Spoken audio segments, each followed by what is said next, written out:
আসসালামু আলাইকুম। আশা করি সবাই ভালো আছেন।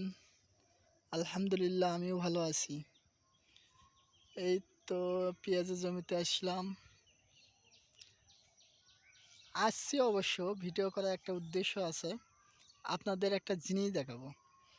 এই যে আমাদের পেঁয়াজ, এই পেঁয়াজের যে আমাদের ছোট্ট ছোট্ট যে শুলিগুলো আছে না, এগুলো তো কাজ করা যায় না, বসা যায় না, বা কোনো কিছু দিয়ে ঘাস হইলে নিড়া যায় না, আগাছাগুলো হলে সাফ করা যায় না, অনেক জ্বালা হয়, কষ্ট হয়।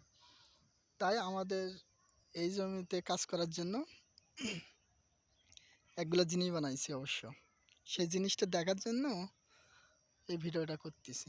জিনিসটা বলতে কি, এই দেখেন আমার হাতে আছে, এই যে লাঠি দিয়া, এই যে এইভাবে, এই যে এইভাবে এটা নিয়ে, এই যে এইভাবে দিলে বাস, এই দেখেন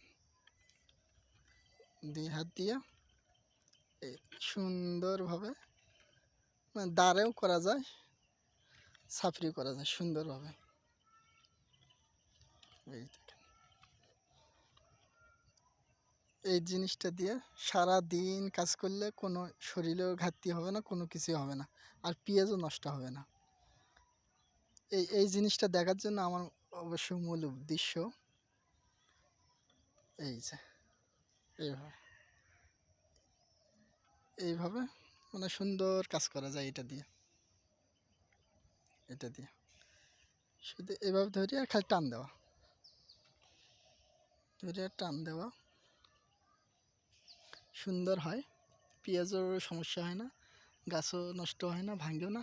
আর পেঁয়াজের একটু লাগলেই কিন্তু ভেঙে যায়, আর ভেঙে গেলে পেঁয়াজটা নষ্ট হয়ে যায়, পোকা ধরে। আর কেমন লাগলো ভিডিওটা একটু জানাবেন, আর প্লিজ আমার চ্যানেলটাতে সাবস্ক্রাইব করবেন। সবাই ভালো থাকবেন, সুস্থ থাকবেন। আসসালামু আলাইকুম।